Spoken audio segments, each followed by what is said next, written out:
त्यांचा माझा अतिशय जुना संबंध आहे। विशेषतः धरमपेठ कॉलेजमध्ये ते प्राध्यापक होते तेव्हापासूनचा संबंध आहे आणि त्याचबरोबर वर्ध्याला त्यांचे वडील स्वर्गीय गोपाळराव देशपांडे यांच्याकडे मी विद्यार्थी परिषदेचं काम करत असताना सातत्याने जात होतो। त्याचवेळी शिरीषजींच्या आईशी आणि वडिलांशी देखील अतिशय जवळून परिचय आला। शिरीषजींनी मराठीचे प्राध्यापक असताना त्यांनी प्राध्यापक म्हणून जे केलेलं काम आहे त्यातले अनेक विद्यार्थी आज त्याची सातत्याने आठवण करतात।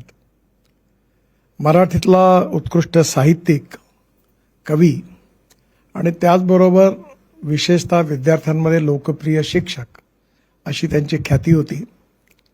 त्यानंतर त्यांनी अनेक ठिकाणी कवी, लेखक, समीक्षक, शिक्षण तज्ज्ञ आणि सामाजिक आणि राजकीय कार्यकर्ते म्हणून अनेक ठिकाणी काम केलेलं आहे। मी महाराष्ट्रामध्ये ज्यावेळी आमदार होतो, विरोधी पक्षाचा नेता होतो, मंत्री होतो, त्याचबरोबर मुंबईत अनेक वर्ष ज्यावेळी काम करत होतो त्यावेळी सातत्याने त्यांचा माझा अतिशय जवळचा संबंध होता आणि वारंवार येणं जाणंही होतं। शिरीषजींच्या कविता मलाही पण अतिशय आवडायच्या।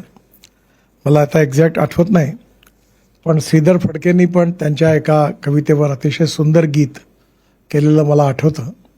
ते आम्ही श्रीधरकडनं अनेक वेळा ऐकण्याची संधी पण मिळाली।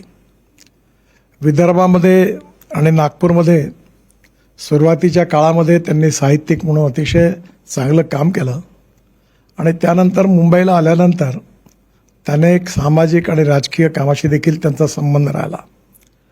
कदाचित आपल्यापैकी अनेक लोकांना माहिती नसेल की ज्यावेळी मी भारतीय जनता पार्टीचा महाराष्ट्राचा अध्यक्ष होतो त्यावेळी आमच्या इंटेलेक्च्युअल सेलमध्ये विशेषतः त्यांनी त्या काळामध्ये महाराष्ट्रात दौरा करून लोकांच्या मनातल्या भावना काय त्या समजून घेऊन त्याचा रिपोर्ट मला तयार करून दिला होता।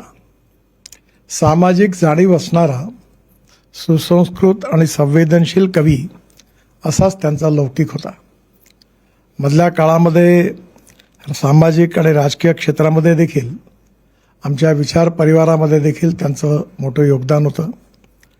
स्वर्गीय गोपाळराव देशपांडे आणि त्यांचा सगळा परिवार आणि त्यांची आई विशेषतः मेहकरची होती आणि सुमतीबाई सुकळीकर म्हणून ज्या जनसंघाच्या भाजपच्या मोठ्या कार्यकर्त्या होत्या, त्यांच्या त्या भगिनी होत्या। त्यांचाही पण सामाजिक राजनीतिक वारसा शिरीषला मिळाला, गोपाळरावांचाही मिळाला। त्यांचं घर संघाच्या दृष्टीने अतिशय क्रियाशील घर होतं आणि या सगळ्या कार्यामध्ये त्यांचं मोठं योगदान होतं। गोपाळराव वर्धा जिल्ह्यामधले प्रसिद्ध वकील पण होते, त्यांना मोठी सामाजिक मान्यता आणि प्रतिष्ठाही होती, पण त्याही काळात त्या जिल्ह्यामध्ये त्यांनी संघाच्या विचाराकरता आणि कार्याकरता संपूर्ण परिवाराने भरपूर त्याग केला।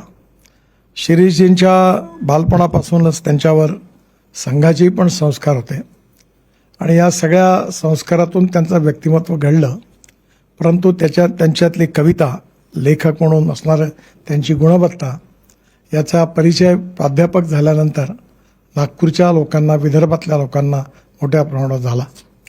विदर्भ साहित्य संघामध्ये देखील अतिशय क्रियाशील ते होते।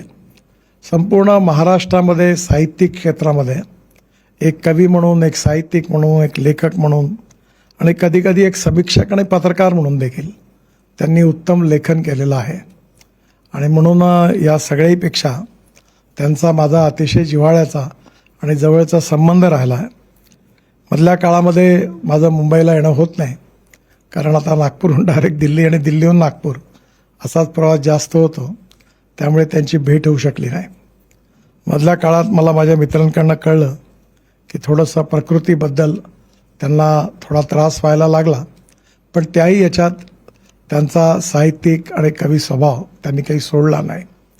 एक अतिशय उत्तम मित्र, उत्तम चांगला विचार करणारा उत्तम कवी, उत्तम लेखक, या सगळ्या त्यांच्या आठवणी नक्कीच माझ्या लक्षात आहेत आणि आज त्यांना आपण सगळेजण, विशेषतः आपल्या सगळ्यांना राजदत्तही पण तिथे उपस्थित दिसतात आहेत। आपल्या ह्याच्यात राजदत्त देखील आमच्या वर्धा जिल्ह्यातलेच आहेत आणि त्यामुळे या सगळ्यांचा एक वैदर्भीय नातेसंबंध देखील वेगळा आहे। नागपूर आणि विदर्भाशी या सगळ्यांचा संबंध राहिला आणि संघ ही देखील विचारधारा ही देखील त्यातली महत्त्वाचा दुवा राहिलेला आहे. त्यामुळे आज डॉक्टर शिरीष गोपाळ देशपांडे यांचा आपण जीवनगौरव करत आहात ही अतिशय आनंदाची आणि अभिमानाची गोष्ट आहे. मला व्यक्तिगतरित्या त्या कार्यक्रमात उपस्थित राहण्याची खूप इच्छा होती, पण कालच मी पुण्यामध्ये होतो आणि आज नागपूरलाही कार्यक्रम आहे आणि उद्यापासून पार्लमेंटचं अधिवेशन असल्यामुळे मला दिल्लीला जायचं आहे. त्यामुळे मी मुंबईत येऊ शकलो नाही. याबद्दल आपल्या सगळ्यांची मी क्षमा मागतो. डॉक्टर शिरीष गोपाळ देशपांडे माझे मित्र, यांना मनापासून त्यांना चांगलं आरोग्य लाभो, उत्तम जीवन प्राप्त व्हावं, आपल्या सगळ्यांच्या शुभेच्छा आशीर्वाद त्यांना प्राप्त होतील आणि त्याचबरोबर त्यांच्या स्वास्थ्य देखील चांगलं राहील याकरता ईश्वराने त्यांना आशीर्वाद द्यावे अशी ईश्वरचरणी प्रार्थना करतो आणि माझं बोलणं संपवतो. पुन्हा एकदा शिरीषजी, तुम्हाला खूप खूप शुभेच्छा, तुमचं अभिनंदन आणि असंच हसत खेळत तुमच्या कविता सातत्याने शेवटपर्यंत निघत राहतील आणि मराठी सारस्वतामधले तुमचे हे शब्द लोकांच्या नक्कीच लक्षात राहतील. खूप खूप शुभेच्छा. धन्यवाद. नमस्कार.